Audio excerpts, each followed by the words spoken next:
പോയി. പ്രത്യേകിച്ച് differently abled ആയിട്ടുള്ള ആളുകളെ അപമാനിക്കുകയായിരുന്നു അദ്ദേഹം ചെയ്തത്. നമ്മുടെ സമൂഹത്തിൽ ധാരാളം ഭിന്നശേഷിക്കാരായ കുട്ടികളും മുതിർന്നവരുമുണ്ട്.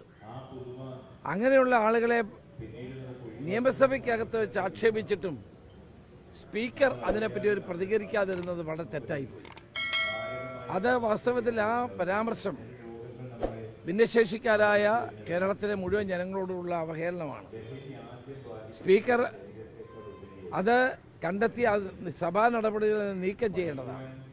ഇത്തരം പരാമർശങ്ങൾ ഒഴിവാക്കുകയാണ് വേണ്ടത്. വാസ്തവത്തിൽ ഭിന്നശേഷിക്കാരായ ആളുകളുടെ മനസ്സിനെ വേദനിപ്പിക്കുന്ന ഈ പരാമർശം ചിത്രരഞ്ജനെ പോലെയുള്ള പൊതുപ്രവർത്തകന്റെ ഭാഗത്ത് ഉണ്ടായതിൽ ഞങ്ങളൊക്കെ ദുഃഖിക്കുകയാണ്. അതുകൊണ്ട് അടിയന്തരമായി സ്പീക്കർ ആ സഭാ നടപടികളിൽ നിന്ന്, രേഖകളിൽ നിന്ന് അത് മാറ്റുകയാണ് വേണ്ടത് അടിയന്തരമായി.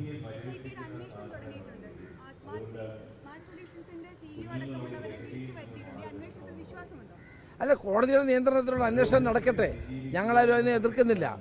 പക്ഷെ ഞങ്ങൾ പറഞ്ഞത് ഉദ്യോഗസ്ഥന്മാരെ മാത്രം പഴിചാരി രക്ഷപ്പെടാൻ കഴിയില്ല. ഇതിൽ ശബരിമലയിലെ ദ്വാരപാല ശില്പങ്ങളും സ്വർണവും ഒക്കെ ഇന്ന് ചെമ്പായി മാറിക്കഴിഞ്ഞിരിക്കുന്നു. വാതിൽപ്പടി പോലും ഇന്ന് സ്വർണം പൊതിഞ്ഞ വാതിൽപ്പടി പോലും ഇന്ന് ചെമ്പായി മാറിയിരിക്കുന്നു. അപ്പോൾ ഇതിൻ്റെ പിന്നിൽ ഒന്നോ രണ്ടോ ഉദ്യോഗസ്ഥന്മാർക്ക് മാത്രമായി ഇത് ചെയ്യാൻ സാധ്യമല്ല. അപ്പോൾ ഇതിൻ്റെ പിന്നിൽ വൻ സ്രാവുകളുണ്ട്. ആ വൻ സ്രാവുകൾ പിടിക്കപ്പെടണം. പരൽമീനുകൾ മാത്രമല്ല, വൻ സ്രാവുകളുണ്ട്. അവരാണ് പിടിക്കപ്പെടേണ്ടത്.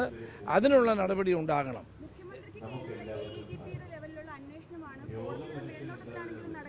അതുകൊണ്ടാണ് ഞങ്ങൾ ആവശ്യപ്പെട്ടത് മന്ത്രി രാജിവെക്കണം.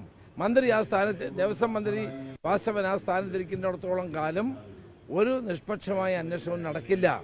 കാരണം ADGP എന്ന് പറയുന്നത് മുഖ്യമന്ത്രിയുടെ കീഴിലുള്ളൊരു ഉദ്യോഗസ്ഥൻ മാത്രമാണ്. അതുകൊണ്ടാണ് മന്ത്രി രാജിവെച്ച് ദേവസ്വം ബോർഡിനെ കോടതിക്കാണെങ്കിൽ ദേവസ്വം ബോർഡിനെ പിരിച്ചുവിടാം. അതാണ് ദേവസ്വം ആക്ട് അനുസരിച്ച് ചെയ്യാൻ കഴിയുന്നത്. ബഹുമാനപ്പെട്ട ഹൈക്കോടതി ഈ ദേവസ്വം ബോർഡിനെ പിരിച്ചുവിടണം, മന്ത്രി രാജിവെക്കണം എന്നുള്ള അഭിപ്രായം ഞങ്ങൾ മുന്നോട്ട് വെച്ചത് ഇതുകൊണ്ടാണ്.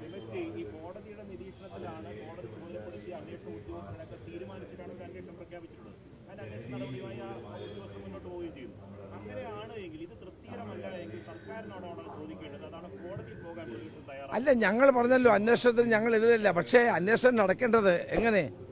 മന്ത്രി ആ സ്ഥാനത്ത് ഇരുന്നുകൊണ്ടുള്ള അന്വേഷണം തൃപ്തികരമല്ല. മന്ത്രി ആ സ്ഥാനം രാജിവെക്കണം. ദേവസ്വം ബോർഡിനെ കോടതി തന്നെ പിരിച്ചുവിടണം. ഇത്രയും കുഴപ്പങ്ങൾ ചെയ്ത ആളുകളെ നിലനിർത്തിക്കൊണ്ട് അന്വേഷണം നടന്നാൽ അത് ജനങ്ങൾക്ക് ബോധ്യപ്പെടുന്ന അന്വേഷണമാകില്ല. ജനങ്ങൾക്ക് വിശ്വാസം ഉണ്ടാകണം. ശബരിമല എന്ന് പറഞ്ഞ കോടിക്കണക്കിന് ഭക്തന്മാർ വരുന്നതാണ്. കേരളത്തിലുള്ളവർ മാത്രമല്ല, ലോകത്തിൻ്റെ നാനാഭാഗങ്ങളിലും ഭക്തജനങ്ങൾ എത്തുന്ന സ്ഥലമാണ്. അവിടെ ഇത്രയും വലിയ ഒരു കൊള്ള നടന്നിട്ട് അതിൽ ശക്തമായ നടപടി ഉണ്ടാവണ്ടേ? ആ മന്ത്രി ആ സ്ഥാനത്തിരിക്കുന്നത് ശരിയാണോ? ദേവസ്വം ബോർഡ് ആ സ്ഥാനത്തിരിക്കുന്നത് ശരിയാണോ? അതാണ് പൊതുജനങ്ങൾക്ക് അറിയേണ്ടത്. അവരുടെ വികാരം, ഭക്തജനങ്ങളുടെ വികാരമാണ് ഞങ്ങൾ ഉയർത്തിപ്പിടിക്കുന്നത്.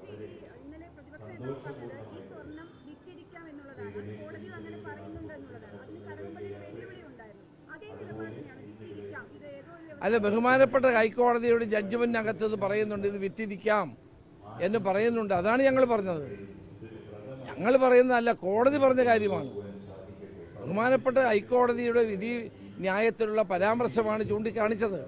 അപ്പം അതുകൊണ്ട് വളരെ ഗൗരവമായ ഒരു പരാമർശമാണ് ആ വിധിയിലുള്ളത്. യഥാർത്ഥ സ്വർണം വിറ്റിട്ട് ചെമ്പുപാളി കൊണ്ട് വെച്ചിരിക്കുന്നു എന്ന് കോടതി പറയുമ്പോൾ അതത്ര വലിയ ഗൗരവമുള്ള കാര്യമല്ലേ? ആ ഗൗരവം പൂർണ്ണമായി ഉൾക്കൊള്ളാൻ ഗവൺമെന്റോ മുഖ്യമന്ത്രിയോ തയ്യാറായിട്ടില്ല. അതാണ് ഇവിടുത്തെ പ്രശ്നം.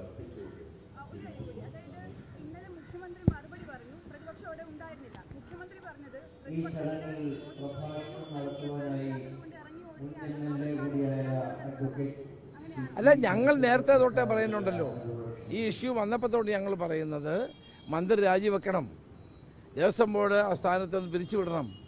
ഈ രണ്ട് കാര്യത്തിൽ യാതൊരു തീരുമാനം ഉണ്ടാവുന്നില്ല. അതുകൊണ്ടാണ് ഇന്ത്യയിലെ മുഴുവൻ അയ്യപ്പ ഭക്തന്മാരുടെയും വികാരത്തെ ഉയർത്തിപ്പിടിച്ചുകൊണ്ടുള്ള ഒരു ശക്തമായ പോരാട്ടം നിയമസഭയ്ക്കകത്ത് ഞങ്ങൾ നടത്തിയിട്ടുള്ളത്. അത് ഞങ്ങൾ തുടരും.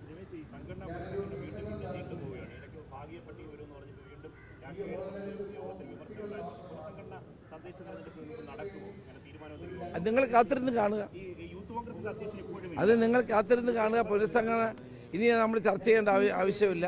ഏതാനും ദിവസങ്ങൾക്കുള്ളിൽ നിങ്ങൾക്ക് അതിൻ്റെ ഉത്തരം കിട്ടുമെന്നാണ് എൻ്റെ വിശ്വാസം.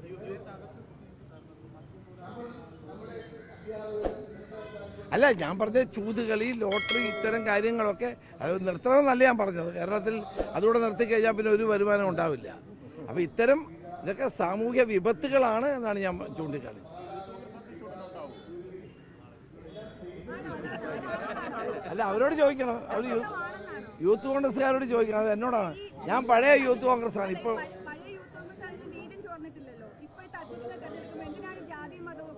അതെ ഞാൻ പറഞ്ഞത്, അത് യൂത്ത് കോൺഗ്രസിന്റെ ഉത്തരവാദിത്തപ്പെട്ട ആളുകൾ പറയേണ്ട കാര്യമല്ലേ.